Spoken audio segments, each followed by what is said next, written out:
Welcome to the Whiskey Vault. I'm Rex. I'm Daniel. What if you had hair? Oh, don't tease me. I get you some scotch tape and you can live the dream. I'm gonna show up in a wig on one of these episodes. I'm gonna have a Joe Dirt mullet. Ooh. Yeah. You know what? You just shave your beard off And attach it and to my then tape it back here.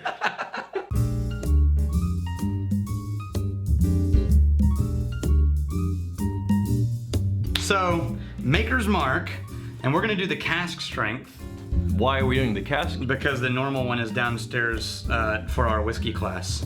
Oh. And you can't be bothered to walk down a flight of stairs. Can't do it. I ain't gonna do it. I care for you. I ain't gonna do it. But we are gonna go back to the Libby bourbon glasses. Oh, yeah. Cause I honestly, Me too. I gotta tell you, man. Yeah. The Glencairns are my favorite for exploring. Scotch. Well, for... And Scotch. Yes. And for exploring a whiskey. But for just sitting and enjoying a whiskey, I gotta tell you, I freaking love these. The funny thing is, it's the exact same glass. In theory, yeah. These are just made fatter and wider. At the Yeah. top. It's like you squished it down and widened it. Yeah, you sat on it. Like the base is the same kind of hefty, thick material. I just dig it though. It feels good to hold this glass. So Maker's Mark was originally T.W. Samuels. Mm-hmm. Come on. 1953. Come on. Bought a distillery, Speak. and then he needed to, as quickly as possible, produce some whiskey. This is one of my favorite stories on bourbon. As quickly as possible, he needed to produce some whiskey. And so he didn't have time. He had, I think it was 7 different mash bills he was trying to decide between, 5 to 7, and he couldn't decide what mash bill he wanted to use. He didn't have time to make all 7, age them for 4 to 6 years, and decide which one was best. Yeah. So instead, he made 7 loaves of bread from the grain mix that he had created. Right. And the best tasting loaf of bread became the bourbon mash. Come on, that's great. Well, because science. Yeah. So it was his wife, I think, whose idea was that they dip these in wax. And it was a true, like a craft now actually, and this guy, the balls on these people. The coolest thing was, in an era where there was a crash in prices and people were fleeing whiskey as a brown spirit and were flooding the market with vodkas, and this is, in the 80s. Yeah. Clear spirits were ruling, and drinking whiskey was your dad's drink. That's what the cool kids didn't drink whiskey anymore. Yeah. Instead of going down, like trying to go for the lowest common denominator, which is what a lot of bourbon brands did. I mean, they started making light whiskey, which is an actual category in American whiskey, where you blend a bourbon or a rich aged spirit with a clear grain neutral spirit to make a lighter colored product. Instead, If you drink it without your pinky in the air, yeah. big people with guns bang on your door. Yeah. And confiscate the whiskey. So instead, what he did was he raised the price on his bourbon, and then their advertisement, well, the tagline for a long time says, "It tastes expensive because it is." Yeah. So he owned the high-end market, and actually, I would say probably responsible for creating the trajectory of expensive bourbon. Based on your story, the reason why I believe this is probably incredibly popular is because of that kind of thinking. Yep. How can we do things that set us apart and differentiate ourselves? One of which is we're gonna be expensive when everybody else is cheap. That's actually a really good idea. That's a great idea. As many people in our channel are constantly asking, give me the cheap whiskeys that are good. Man, if you're trying to sell whiskey, this is a much better way to go, right? no You can kidding. actually make money instead of a race to the bottom. The other thing is that fucking wax top with, So recognizable. oh my God. And as much as I think romantically we'd like to believe it's with the thing in the bottle and it really just speaks to people's soul, man, it's the packaging and it's... Why do you think I'm wearing a Flavor Flav medallion? Right? Right. It's because you never forget it. It makes a mark. This is a really nice bourbon, but in terms of it being iconic, I understand that it's iconic because it's not offensive in any way. Yeah. It's not going to drive a lot of people Now, away. this one got a little bit of a burn because it is cask strength. Right. I'm going to add some water to it. I'm getting some So then this is 56. cherry and apple and some honey. Cherry and apple honey. Yeah. You want water? I like that. That's good. I'm not in love with it, but I do like it. One of the other things I like is right now there is no real industry definition for craft spirit. Okay. Or I should say not craft either, but small batch. That's the thing. A lot of people put small batch on their whiskey, but no one's really defined what small batch means. And so there's a lot of frustration that small batch is just something you put to try to distance yourself from being a big brand conglomerate. When in reality, you are a big brand conglomerate. Right. You just put small batch on your marketing materials. So people think it's boutique made with love. So what they actually, Maker's Mark defined what they think a small batch whiskey is. And they meet this requirement, which is of course why they defined it. A bourbon distilled in small quantities of approximately 1,000 gallons or less. So 20 barrels at a time in a run from a mash bill of around 200 bushels of grain. Fine. That's their opinion of what a small batch. Anything bigger than that, they say you're not small batch. Whenever you're the first person to define something, guess what? Yeah. If you're big enough, people start reading it on their YouTube channels. They will believe you.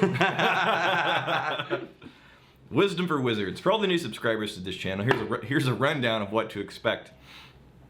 Daniel and Rex are two fantastic gentlemen. Yes. Ooh, thank you. Ooh. Daniel is the type of guy you'd go to a cabin in the winter with. Wait, what? To recant stories and life memories while enjoying scotch and sweet, sweet love down by the fire. No, wait. That's where I thought that was going. You go to a cabin on a bearskin rug and wine glasses and...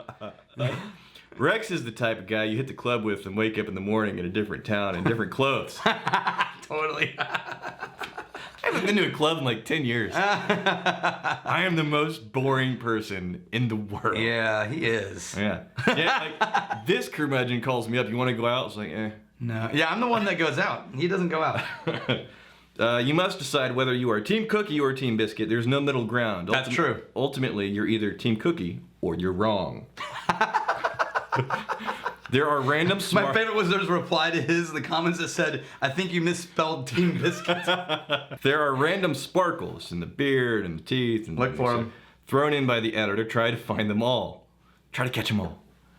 Daniel loves dad jokes. Rex hates them. Yes. This means you should definitely post all the dad jokes. Yeah. The channel community is friendly, knowledgeable, and cool.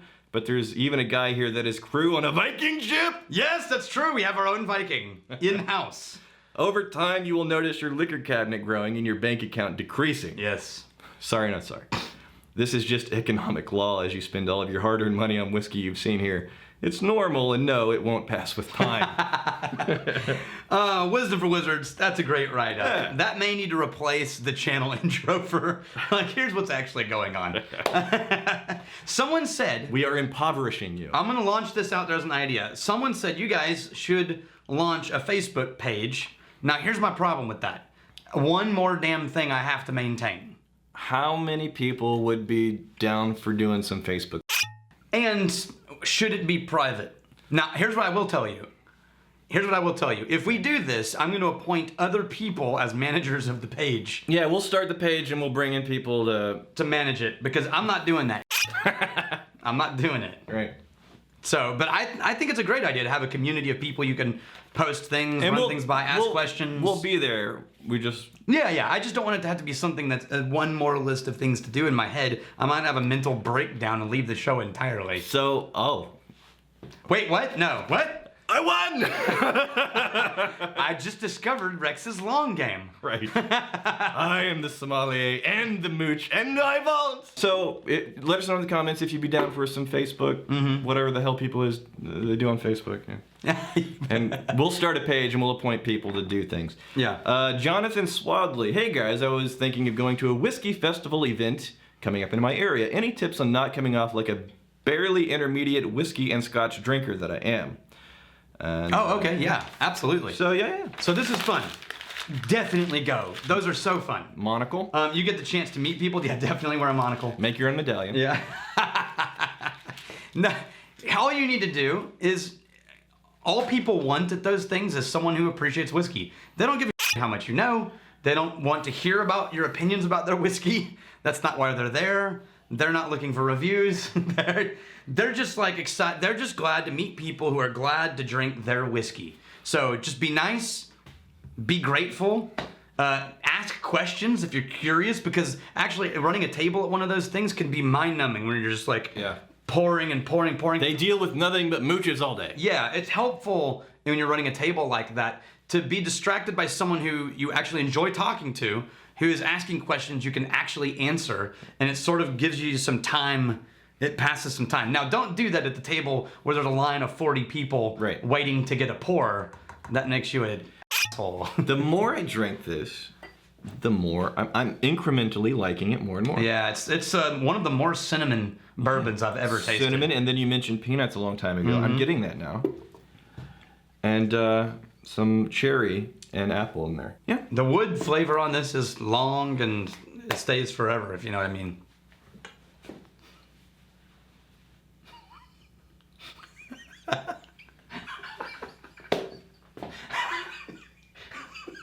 I've never seen that facial expression on you before. That's totally new Rex facial expression. I don't know what to do with that one. I have faces. Faces. So Maker's Mark, the cask thing. Yeah, I get it. I get it. It's damn good. If you love this, there's a reason for it. All right, well, here's to fighting, stealing, and drinking. If you fight, may you fight for a friend. If you steal, may you steal a lover's heart. If you drink, may you drink with us. Hey, thanks for hanging out with us in the Whiskey Vault. Don't forget to throw in a like, hit that subscribe button on the bottom right, and drop a question or comment down below.